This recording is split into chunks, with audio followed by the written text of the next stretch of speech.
पूरा पुरुषार्थ करो।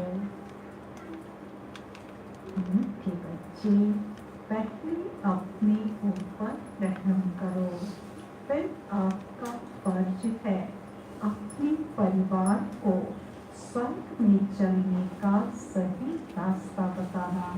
इसलिए उन्हें भी लायक बनाने का पूरा पुरुषार्थ करो। प्रश्न में बाबा ने पूछा, तुम किस रेस के आधार से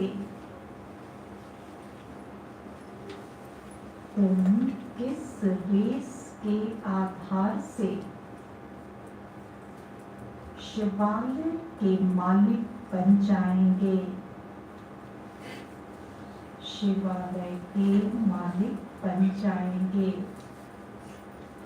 तुम इस रेस के आधार से शिवालय के मालिक बन जाएंगे। कौन सी रेस है जो हमें शिवालय का मालिक बनाएगी?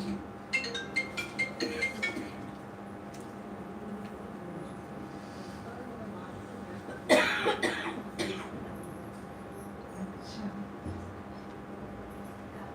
पवित्रता की रेस है। और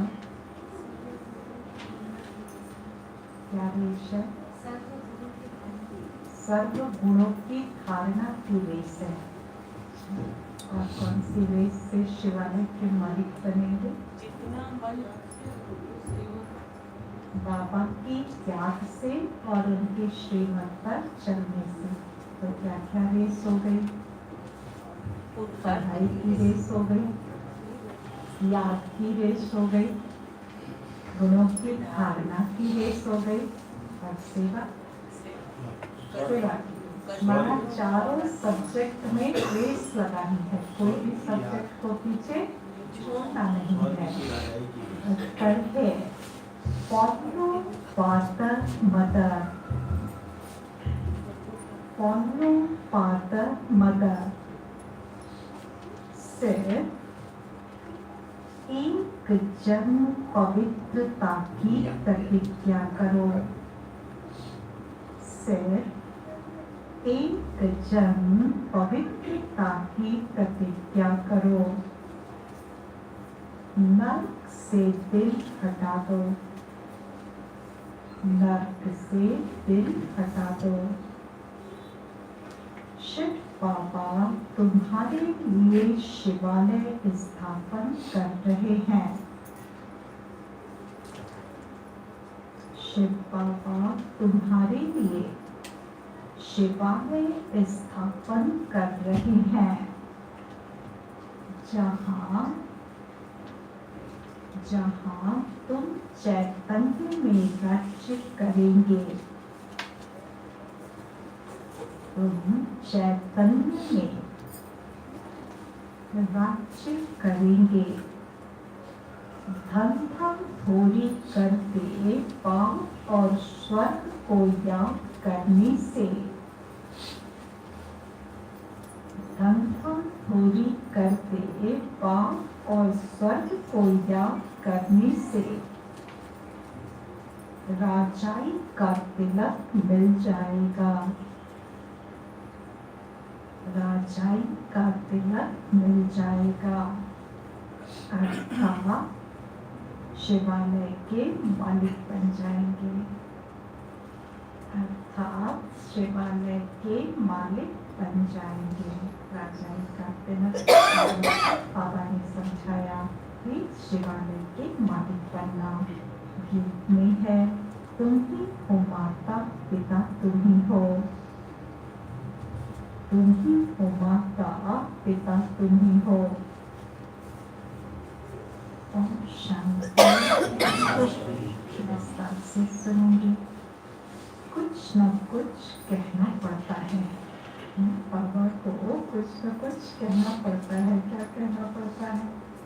बच्चों का अभिवादन करना पड़ता है। बाबा ओम शांति बोलते हैं। ओम शांति बोलते हैं बाबा, है ना? आते हैं तो कुछ न कुछ तो कहना पड़े। ओम शांति या शिवाय नमः, परमात्मा नमः कहते हैं ना। ओम शांति हम कहते हैं। यह है अपना और बाप का परिचय देना। वह महिमा भक्त लोग करते हैं। त्वमेव माताश्च पिता त्वमेव, तुम तो बच्चे हो। जिसकी महिमा भक्त लोग भक्ति मार्ग में करते हैं, आज वह बाप आपके सम्मुख बैठा हुआ है। जरूर सम्मुख था, अब फिर सम्मुख बैठे हुए हैं। यह बातें अभी तुम बच्चे ही जानते हो, भक्त नहीं जानते हैं। यदि भक्तों को पता चल जाए कि जिनकी महिमा करते हैं त्वमेव माताश्च पिता त्वमेव, और वो आए हुए हैं हम बच्चों के सम्मुख बैठे हैं, तो सारे भक्त जो है भाग करके यहाँ आ जाए। लेकिन बाबा ने कहा ड्रामा अनुसार उनका ये पार्ट नहीं है। भक्तों के, सभी भक्तों के आने का पार्ट नहीं है। तुम बच्चे जानते हो एक ही बाप है जिसकी महिमा हो रही है।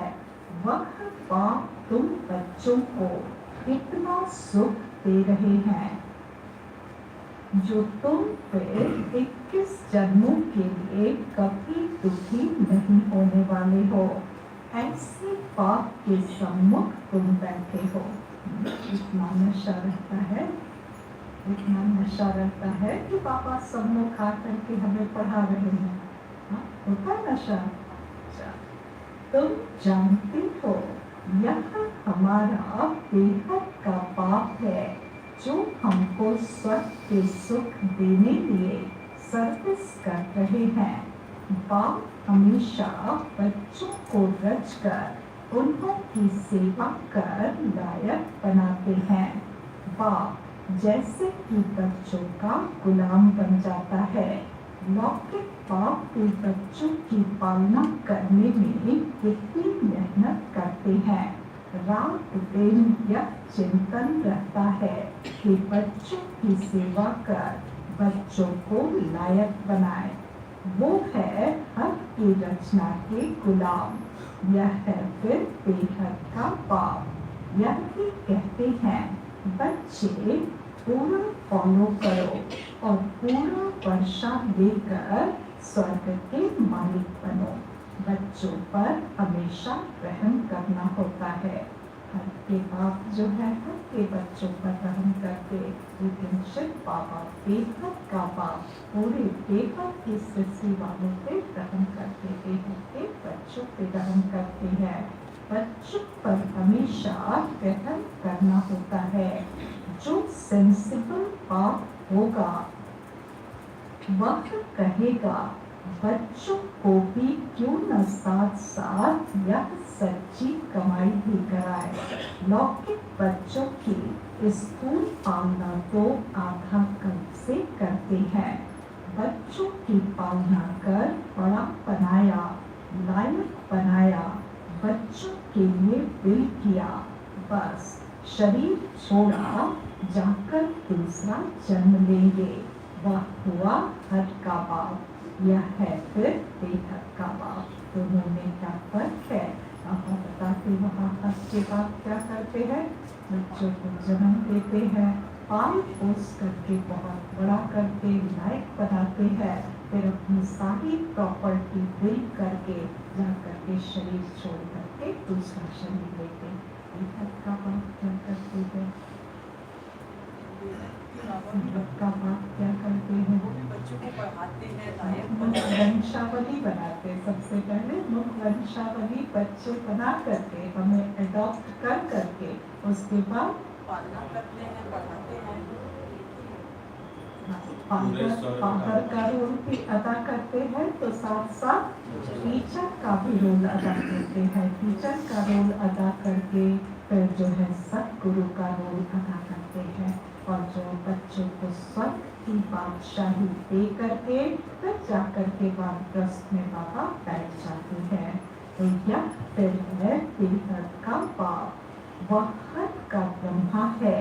रचना रच फिर उनका गुलाम बनते हैं। बहुत मेहनत करनी पड़ती है। कहाँ बच्चे कुसंग में खराब न हो जाए। नाम बदनाम न करे, परंतु वह हो गया अल्पकाल का सुख। उन्हें यह पता नहीं बच्चा सपूत निकलेगा या कपूर। कई ऐसे कपूर निकलते हैं जो एकदम खाना खराब कर देते हैं, बाप की मिल्कियत को एकदम उड़ाकर चट कर देते हैं। इसलिए बड़ी संभाल करनी पड़ती है। बेहद के बाप को कितना फुरना रहता है। कहते हैं तुम भी वर्षा लो और अपनी रचना को भी वर्षा दो। पापा की फुरना इतनी है कि बच्चों को तो कहते ही है, साथ में बच्चों को पापा ये भी शिक्षा देते हैं कि अपने बच्चों को भी वारिस बनाओ, वर्षा लेने के लायक बनाओ। कहते हैं तुम भी वर्षा दो और अपनी रचना को भी वर्षा दो। परंतु फिर भी कपूर बच्चे होते हैं तो बाप का कहना नहीं मानते हैं। बाप कहते हैं पढ़ाई करो तो पढ़ते नहीं, पवित्र नहीं बनते। कोई मुश्किल कोटों में कोई में भी कोई आज्ञाकारी निकलते हैं। यहाँ तो श्रीमत मिलती है। तुम माँ पिता हम बालक तेरे, यह एक ही महिमा है। परंतु मनुष्य न जानने कारण श्री कृष्ण के आगे, लक्ष्मी नारायण के आगे कहेंगे तुम मात पिता हम बालक तेरे। यह भी अंधश्रद्धा है। किसी के भी आगे जा करके तुम मात पिता कहना, पापा ने कहा कि अंधश्रद्धा है, क्योंकि उनके ऑक्यूपेशन को जानते नहीं। उनको मात पिता कौन कहेगा? उनके बच्चे कहेंगे, है ना। पूरे जगत का जो है मात पिता को अलग है ना। देहधारी जो भी देवी देवताएं हैं उनके जो है मात पिता अलग है। तो यह भी अंधश्रद्धा है। अब लक्ष्मी नारायण प्रालब्ध होते हैं, उनको अपने बच्चे हैं। हम उनको कैसे कहते हैं तो मात पिता। वास्तव में यह महिमा एक ही है। गीत में सुना कि ऊंचे पे ऊंचा है शिव बाबा, सबका सदगति दाता, सबको शांति धाम सुख धाम में ले जाने वाला। तो ऐसे बाप के श्रीमत पर जरूर चलना चाहिए।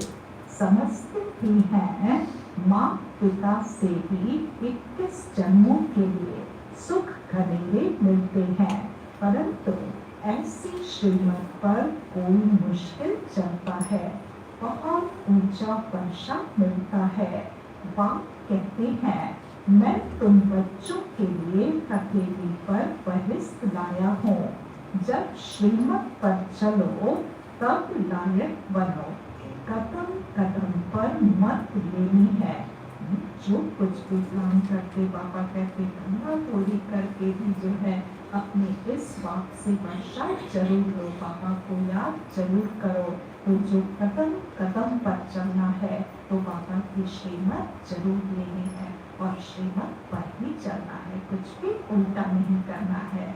मत पर नहीं चलते तो उच्च पद पा न सके। स्वर्ग में लक्ष्मी नारायण का राज्य था, यह किसको पता ही नहीं। आगे हम भी कहते थे फलाना स्वर्गवासी हुआ, अथवा सन्यासी कोई मरेंगे तो कहेंगे ज्योति ज्योत समाया, परंतु जाता कोई नहीं है। जीवन मुक्ति व मुक्ति दाता एक ही बाप है, वह न आए तब तक कोई जा न सके। वह है निराकारी दुनिया। निराकारी बाप और निरंकारी आत्माएं वहाँ रहती हैं, जिसको परम धाम भी कहा जाता है।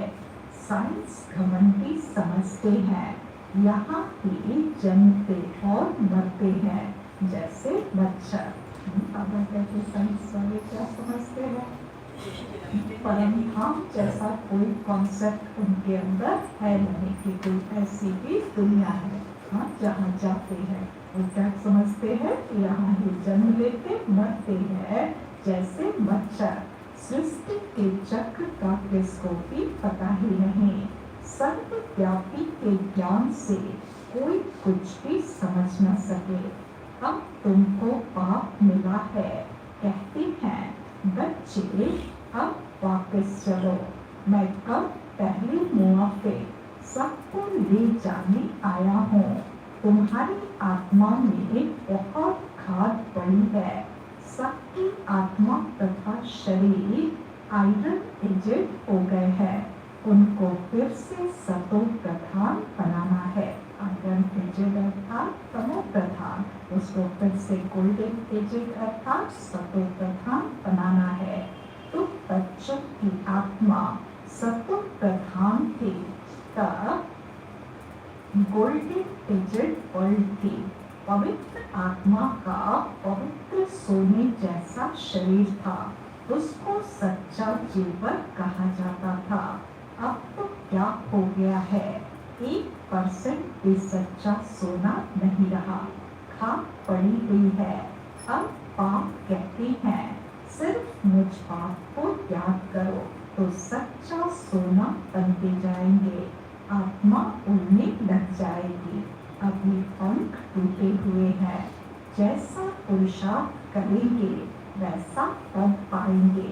कितनी ऊंची पढ़ाई है।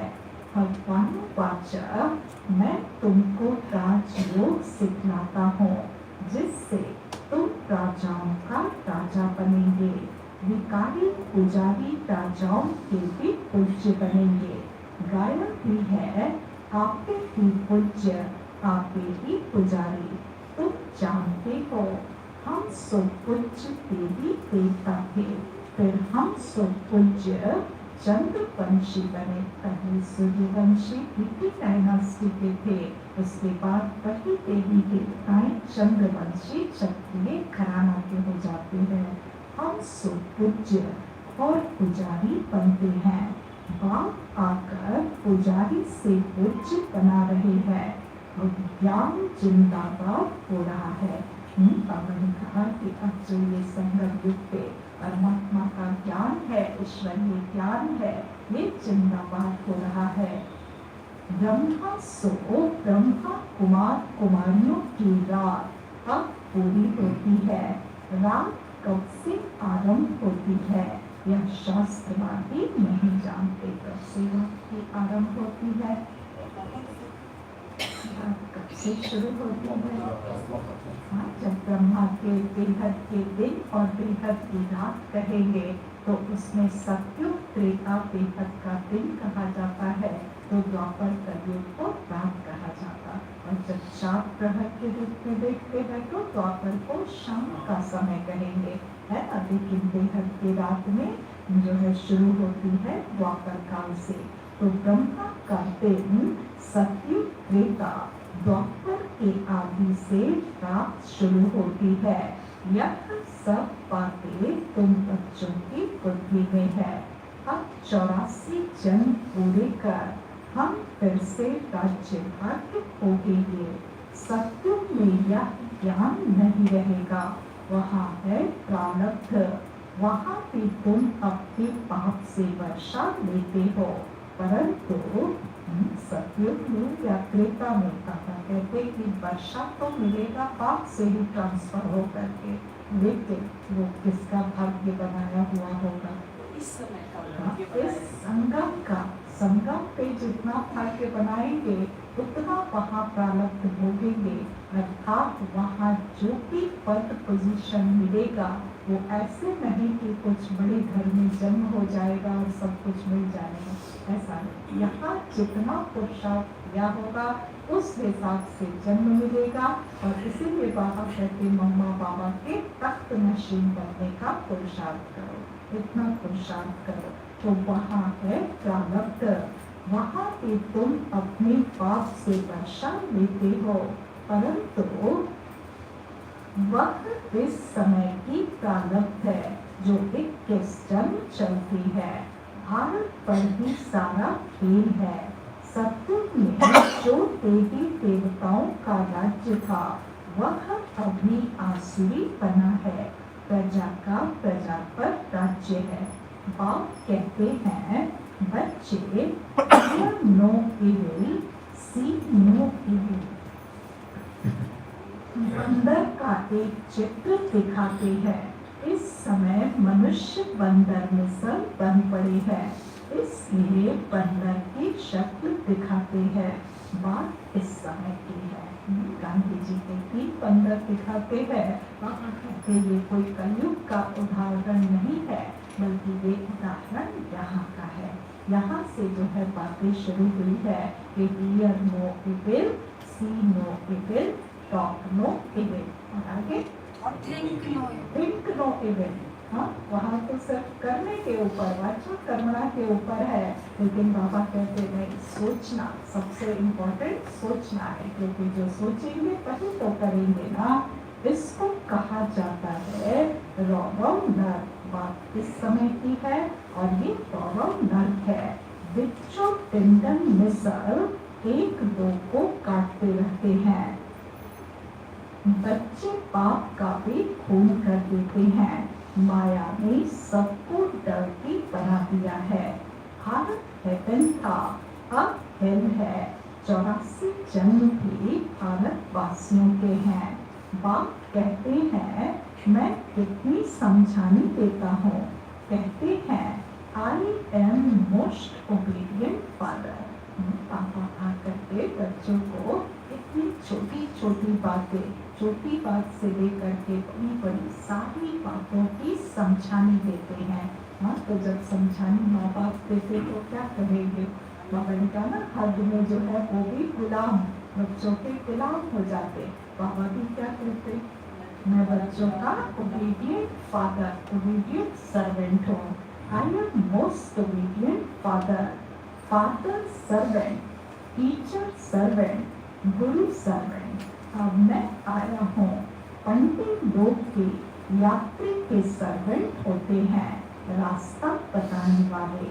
अब मैं तुम बच्चों को स्वर्ग ले चलने लिए गाइड बना हूँ, लिबरेट करता हूँ। हिस्ट्री रिपीट जरूर होगी। ग्रंथ में भी कहते हैं है भी सत, उसी भी सत, एको ओंकार। यह परमात्मा की महिमा है। एक तरफ कहते हैं अजूनी, दूसरी तरफ कहते हैं सर्वव्यापी। कितना बड़ा कंट्रास्ट कहते कि एक तरफ कहते हैं अजूनी है, अर्थात जन्म मरण से न्यारा है, कोई भी योनि में जाता नहीं, और फिर दूसरी तरफ सभी योनियों में जाता। सर्वव्यापी का यही मतलब है ना कि सभी योनियों में जाता। तो एक तरफ कहते हैं अजूनी, दूसरी तरफ कहते हैं सर्वव्यापी है। जिधर देखता हूँ तो ही तू है।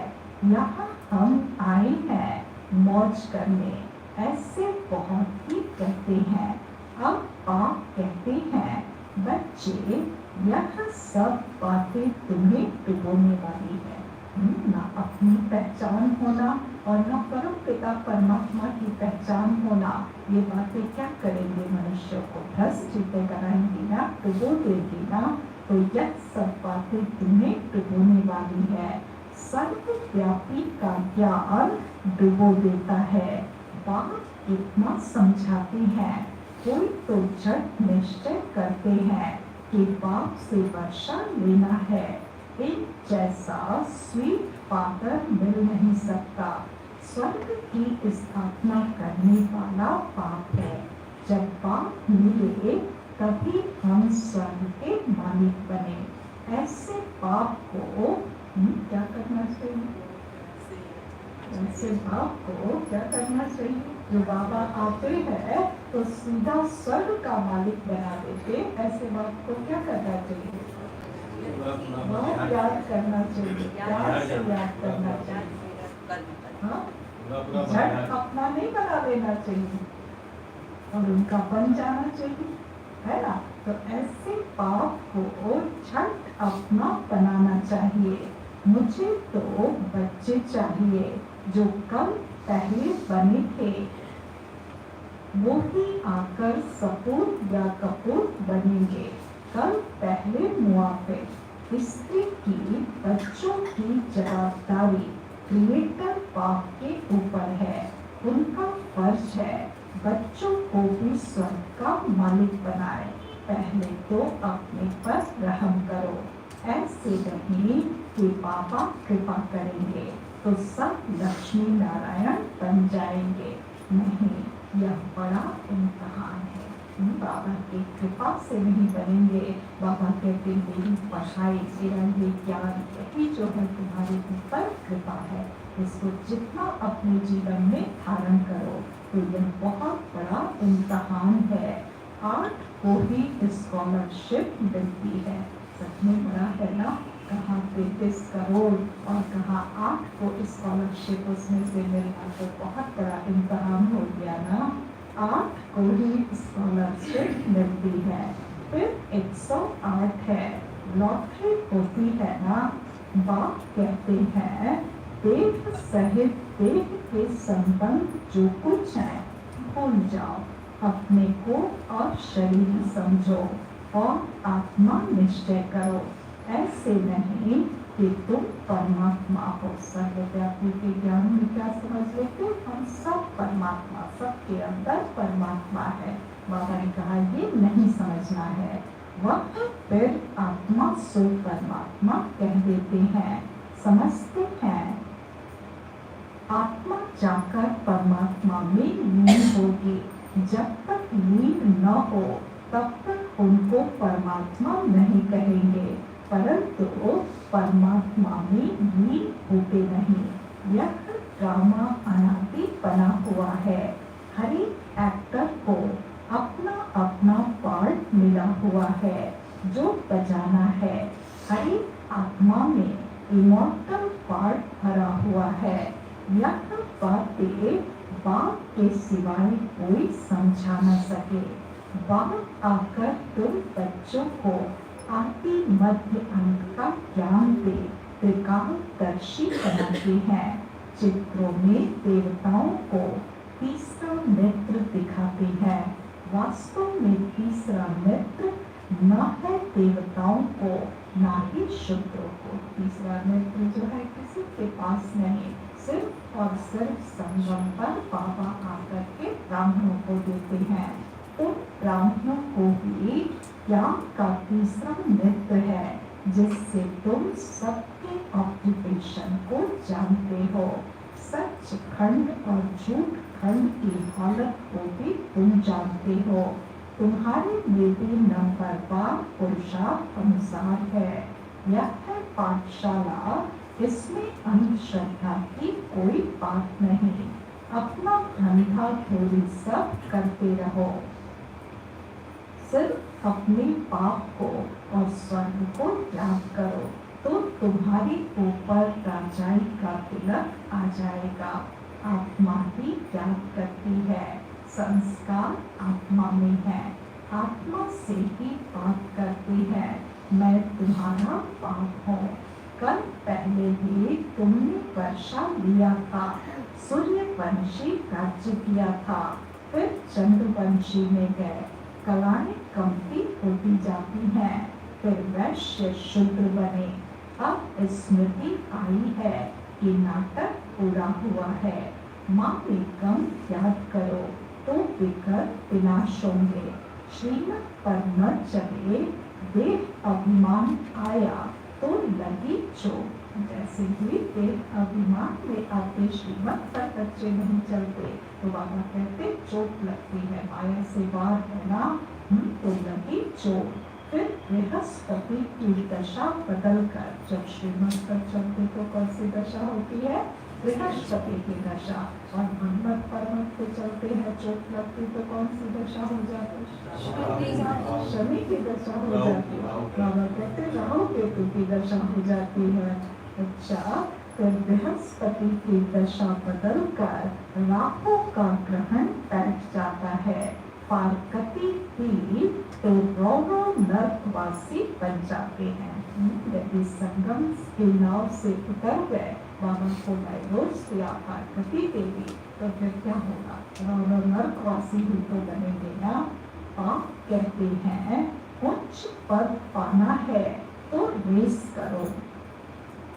अभी उच्च पद पाएंगे तो कल्प कल्प पाते रहेंगे।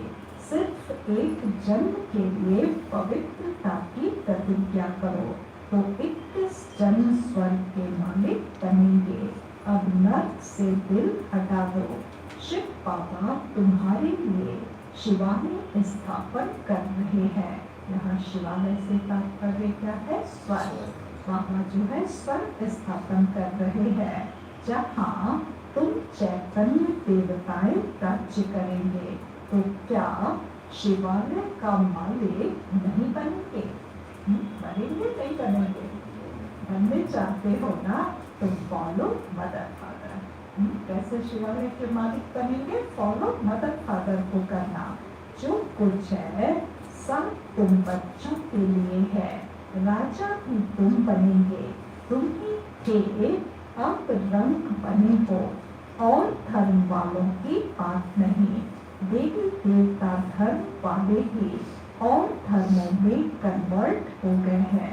इसलिए हिंदुओं की संख्या कम हो गई है, नहीं तो भारत की संख्या सबसे जास्ती होनी चाहिए। तुमको भगवान पढ़ा रहे हैं, कितना ध्यान देना चाहिए। यह बड़ी वंडरफुल पढ़ाई है। क्यों वंडरफुल पढ़ाई बाबा कहते हैं?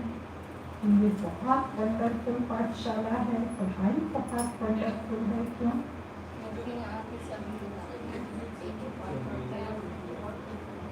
अच्छा, क्योंकि निराकार पढ़ाते हैं। सबसे बड़ी बात है निराकार साकार तन का आधार लेकर पढ़ाते हैं। अच्छा, निराकार साकार तन में आकर पढ़ाते ही वंडरफुल बात है। और क्यों वंडरफुल पाठशाला है? दादा बेटा पोता सब एक में पढ़े। अच्छा, सारे 3-3, 4-4 जेनरेशन एक साथ बैठकर पढ़ते हैं। दुनिया में ऐसा कोई स्कूल नहीं। हाँ, वहाँ जो है पीयर ग्रुप जो भी होगा एक जैसा होगा। एक वो कारण और है कि ये जो हम पढ़ाई लौकिक की पढ़ते हैं, इस पढ़ाई से हमको सिर्फ इस जन्म में ही उच्च पद या लाभ सब कुछ मिलता है। हाँ। लेकिन बाबा की पढ़ाई जो है बाबा की पढ़ाई 21 जन्मों तक 21 जन्मों के लिए हमको है, इसलिए वंडरफुल है। पढ़ाई वंडरफुल है ना। बाप, टीचर और सदगुरु तीनों यही तो पढ़ा रहे हैं। तीनों यहाँ पढ़ा रहे हैं। अच्छा, यह बड़ी वंडरफुल पढ़ाई है। बूढ़े बच्चे जवान सब पढ़ते हैं, बीमार भी पढ़ सकते हैं। अब कहते हैं बीमार भी कोई है तो भी जो है बैठ करके पढ़ सकते हैं। अगर बाप और बच्चे को याद न किया तो माया थप्पड़ मार देगी। ब्लड से लिख देना चाहिए, मैं रात दिन पापा को याद करूँगा। बाबा ने कहा कि ब्लड से लिख लेना चाहिए। ब्लड से लिखना माना कोई स्कूल ब्लड से लिखने की बात नहीं। वास्तव में क्या करना चाहिए? बाबा की मत बाबा से प्रतिज्ञा करनी चाहिए। ब्लड से लिखना माना प्रतिज्ञा किया, प्रॉमिस किया, दृढ़ प्रतिज्ञा करनी चाहिए कि हम रात दिन पापा को याद करेंगे, है ना? करेंगे ना सभी? रात दिन पापा को याद करूंगा। शिव पापा का हाथ पूरा पकड़ूंगा। जो पापा कहेगा सो करूंगा। ये सारी प्रतिज्ञाएं बाबा करा रहे हैं। सब करने को तैयार है? करने को तैयार है कि रात दिन बाबा को याद करूंगा, शिव पापा का हाथ पूरा पकड़ूंगा, जो पापा कहेगा सो करूंगा। शिव पापा कहते हैं बच्चों की संभाल करो। जो बच्चे उनसे 2 मुट्ठी शिव बाबा की सर्विस में लगा दो, फिर उनका एवजा तुमको इतना मिलेगा जितना साहूकार का लाभ देने से बनेगा। प्रत्यक्ष फल मिल जाता है। अच्छा, माँ पिता बाप दादा का मीठे मीठे सिके लगे बच्चों प्रति याद प्यार और गुड मॉर्निंग। रूहानी बाप की रूहानी बच्चों को नमस्ते। हम रूहानी बच्चों की रूहानी बाप को नमस्ते नमस्ते नमस्ते। धारणा के लिए मुख्य सार है। आज क्या धारण करेंगे? अपने पे रहम कैसे करेंगे? अच्छे से अपने ऊपर रहम कैसे करेंगे? अच्छे से पढ़ के और बाबा को याद कर करके ठीक है, अच्छी रीति से पढ़ाई करेंगे और बाबा को याद करेंगे कि अपने ऊपर रहम करना है। और क्या करेंगे? ये श्रीमत कदम कदम बताएगा। कदम कदम बाबा से श्रीमत लेंगे। अच्छा, और दिन रात बाबा को याद करेंगे। अच्छा, फिर भी बाबा कहते कि बच्चों का चार्ट कुछ ही मिनट्स का होता है ना? दिन रात माना 24 घंटा हो गया, उसमें भी तो 8 घंटा बाबा कहते, लेकिन चार्ट कहाँ तक पहुँचता है देखना है, चेक करना है।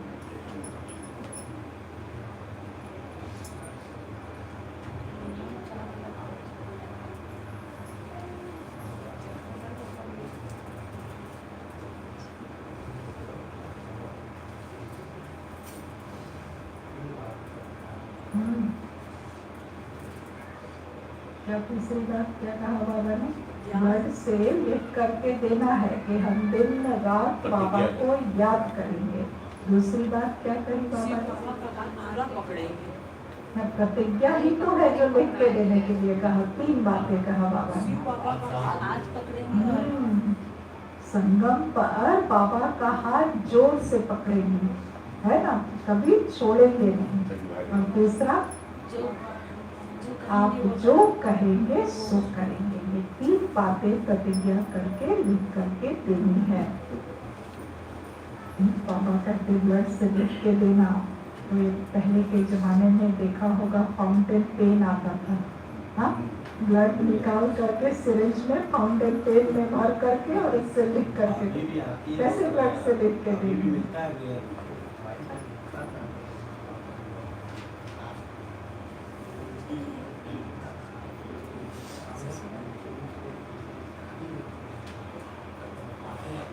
आपको बड़ी शायरी आती है ना? पहली पॉइंट है, देह तथा देह के सर्व संबंध भूल। देह तथा देह के सर्व संबंध भूल और शरीरी आत्मा बनने का अभ्यास करना है।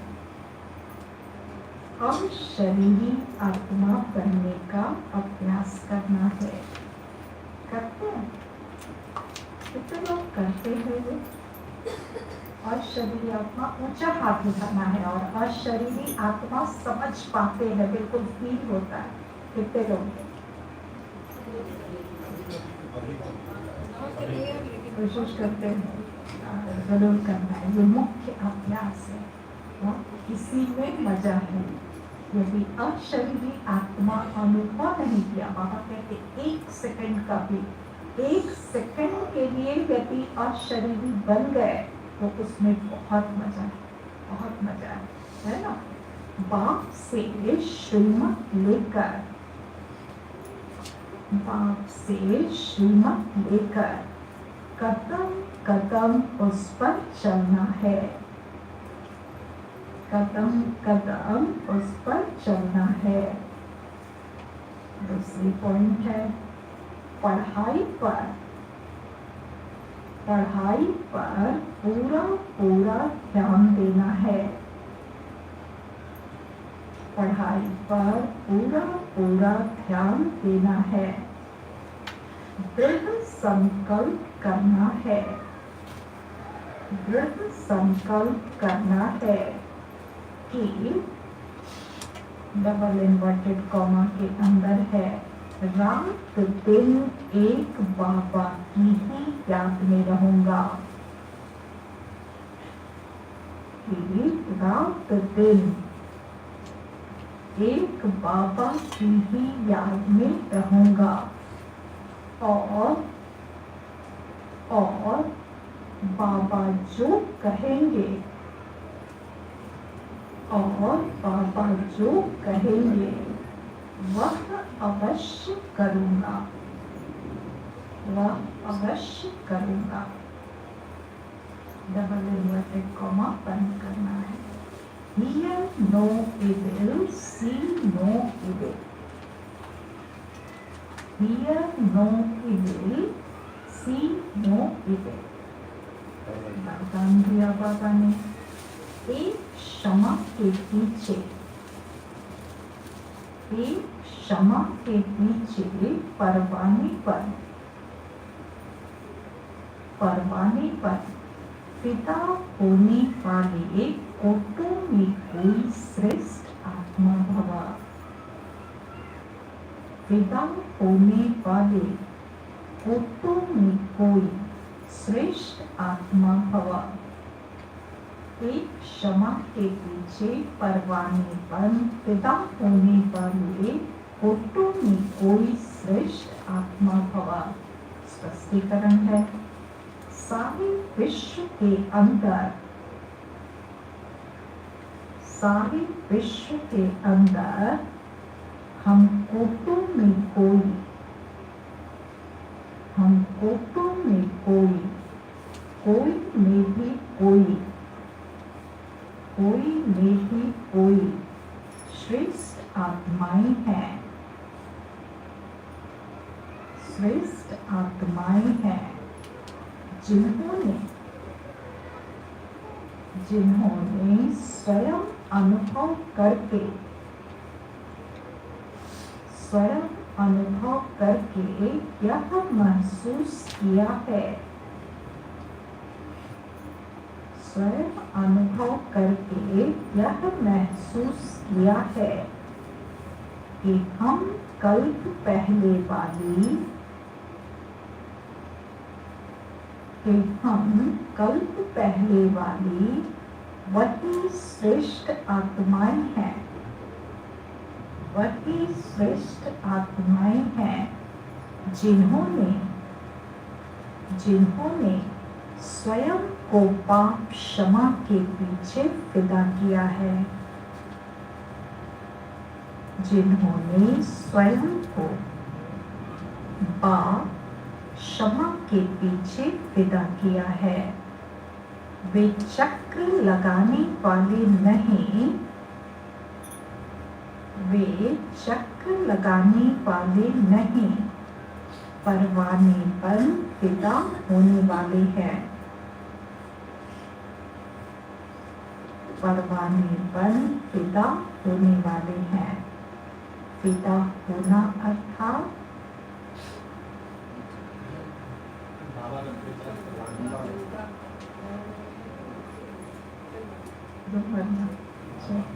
फिदा होना अर्थात मरना, मरने के लिए तैयार है सब?